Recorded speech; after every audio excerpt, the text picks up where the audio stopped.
Good morning. I'm Ian Goepferd. I'm the Vice President and General Manager of CenTrio's District Energy System in Seattle.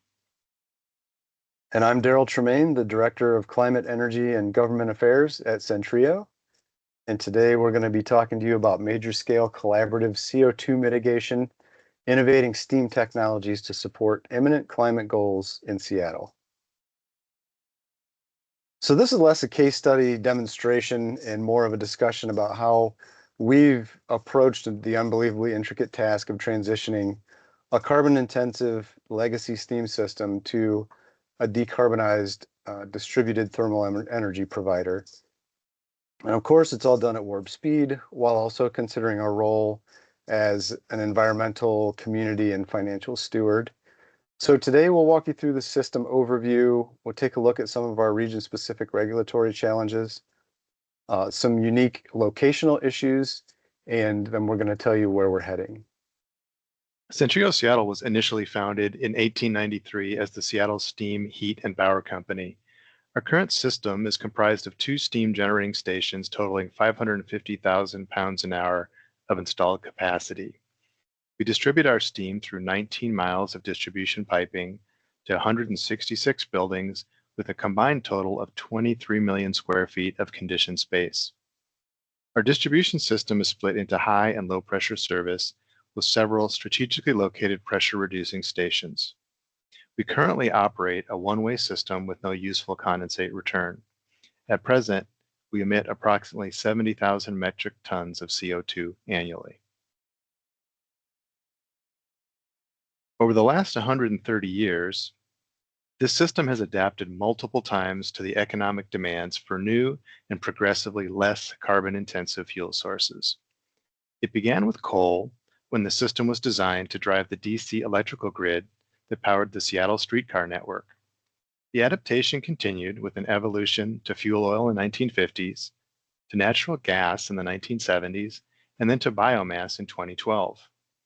The biomass boiler consumed something on the order of 10 truckloads of wood chips per day and was eventually decommissioned in 2018 for lack of a stable fuel supply.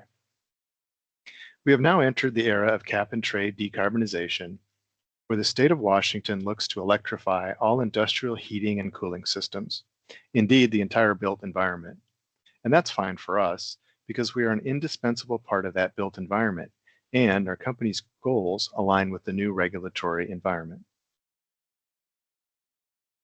Beginning in 2023, the Washington Climate Commitment Act established a cap at 25,000 metric tons of CO2 emissions per year, with auction-based allowances available at between $26 and $75 per metric ton, with a steadily declining supply of allowances over the next 10 years. And coupled with the CCA came the State Clean Building Act, which is an EUI-based buildings performance standard that set the stage for taxing building owners for inefficiencies. The Seattle Building Emissions Performance Standard was most recently enacted at the end of 2023 and is a carbon use intensity performance mandate that will cost building owners $10 per square foot per 3-year compliance period if their GHGI is over a specific threshold that's determined by building type and size. Furthermore, Washington State has several new legislative actions that have cleared the way for a statewide push for electrification and created a path toward piloting thermal energy networks for regulated utilities, establishing a $25 million pool of money to fund that exploration. There are a lot more drivers, but this list demonstrates Washington's commitments to moving forward with electrification and away from natural gas. We're on day 3 of the conference, and I'm sure you've heard all the ways that electrification favors certain heating technologies. And of course, because of the cost multiplier associated with electricity over gas, we want to find ways to create the highest coefficient of performance possible. What's interesting for us in the Pacific Northwest is that climate change is driving warmer temperatures and a bigger need for cooling. We'll put a finer point on that in a moment, but the broad picture is that we must consider what kind of grid investment is needed to not only cover a cooling demand peak in late summer, but a second much larger heating demand peak in the winter once we begin electrifying heating. For us, this is an opportunity to do what we do best, which is operate both cooling and heating networks, though perhaps at a distributed level at first as cooling needs evolve. We can model water source heat pumps that provide high and low temperature, hot water and/or steam, while simultaneously providing chilled water. To provide grid resilience and affordability, we are beginning to assess thermal storage options for peak shifting and how we can accept grid demand and pricing signals to create virtual power plants with guaranteed demand reduction constraints. We have some interesting geographical challenges as well. As Ian just mentioned, climate change has increased the likelihood of extreme heat waves in the Pacific Northwest by a factor of about 150. The graphic in the top right depicts the June 2021 heat wave that drove temperatures of 116 degrees Fahrenheit in Portland and 108 degrees in Seattle, bringing with it hundreds of fatalities. The infrastructure in the Pacific Northwest is simply not equipped to handle events like that, and so some rethinking is needed. Seattle City Light reports that it's 100% green, with 88% being hydropower. However, recent droughts and low snowpack and decreased river flows will exacerbate grid strain under the wintertime electrical demand peak scenario. Now, Seattle City Light is required to grow their capacity, but they're challenged to remain low carbon while they do it.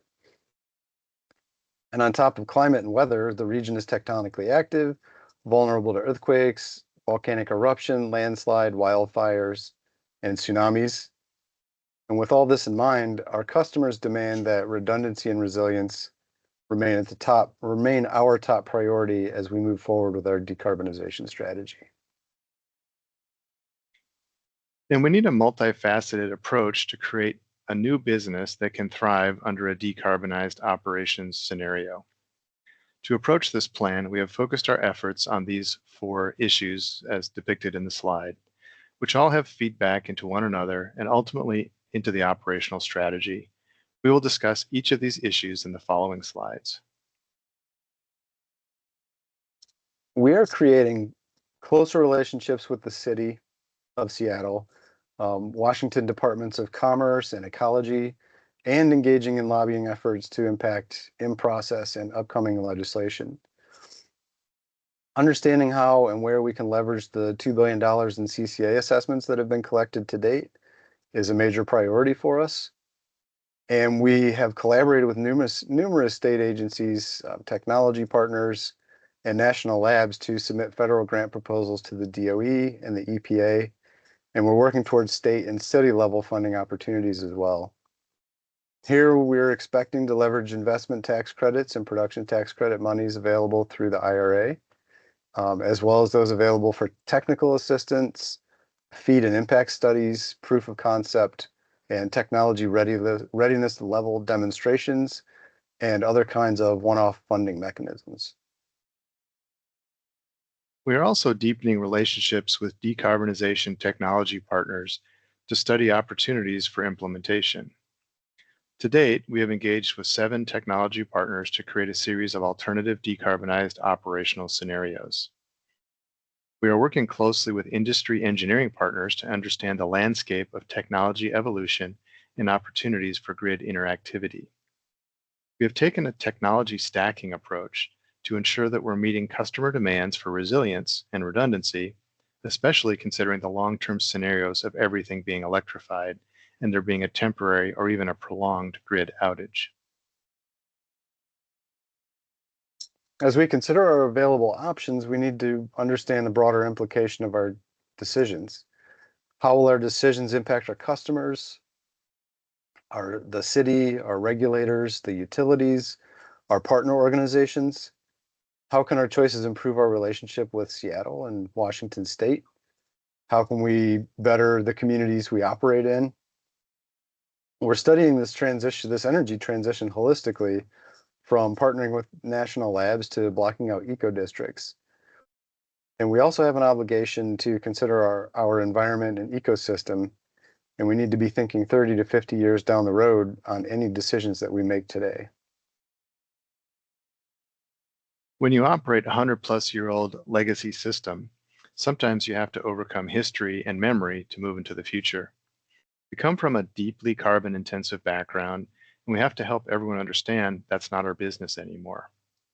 CenTrio has engaged with a local PR firm to help us get the message out that we're decarbonizing and have a plan for the immediate future of district energy in Seattle. We have spent months building a focused relationship with the city to make sure that we're aligned regarding our decarbonization pathway. We've also presented our plans to the city and have received an invitation to formalize our efforts so that the new and existing customers are protected from building emission performance standards while we are decarbonizing. We're super excited to share that we have entered into a collaboration between CenTrio, the University of Washington, Pacific Northwest National Laboratory, and the Department of Energy, Office of Electricity, to assess the challenges and opportunities for grid enhancement to support electrified thermal energy in a dense urban environment where additional capacity is likely years away. We're also developing new resilience nodes to serve our largest customers, with future expansion possible to new and existing but smaller customers. We have completed the conceptual design for these nodes, which will be comprised of a suite of electrified technologies stacked to provide heating, cooling, and to ensure resilience and redundancy in the face of extreme weather, natural disaster, or extended grid outages. These will be backed up by our existing high-pressure steam service. We will also site the equipment with significant additional spacing for expanded heating and cooling offerings to potential new customers as we grow. We are deep in study of several types of equipment to decarbonize our main steam plant. At present, we are entering the analysis expecting to start with 25 megawatts of decarbonized heating and expanding to 75 megawatts or even more. These could include first of its size steam heat pumps or hydrogen boilers, very large electrode boilers, resistive heat batteries, and even carbon capture and reuse into the cement market. All of our decisions here will be informed by the PNNL study and the kinds of grid investments, utility rate structures, and time horizons required to enhance grid capabilities. While we don't have the final set of solutions in hand, we've made an enormous amount of progress over the last 12 months. What we've learned so far is that while legislation can help drive innovation, you need to be out in front of it to help guide it and to make sure that the district energy industry doesn't remain in that foggy space between utilities and the built environment. Our outreach and focused relationship building approach has created colleagues in 3 city offices, 3 state departments with 7 technology vendors, 3 national labs, 4 federal agencies, and 2 new engineering firm partners. Each of these entities wants us to succeed and grow to help the city of Seattle achieve their own decarbonization goals. And many hands make light work. So thank you to all of our friends out there who are supporting this transition. We look forward to sharing an update at this time next year. And with that, we thank you for your attention and would be happy to take your questions and comments.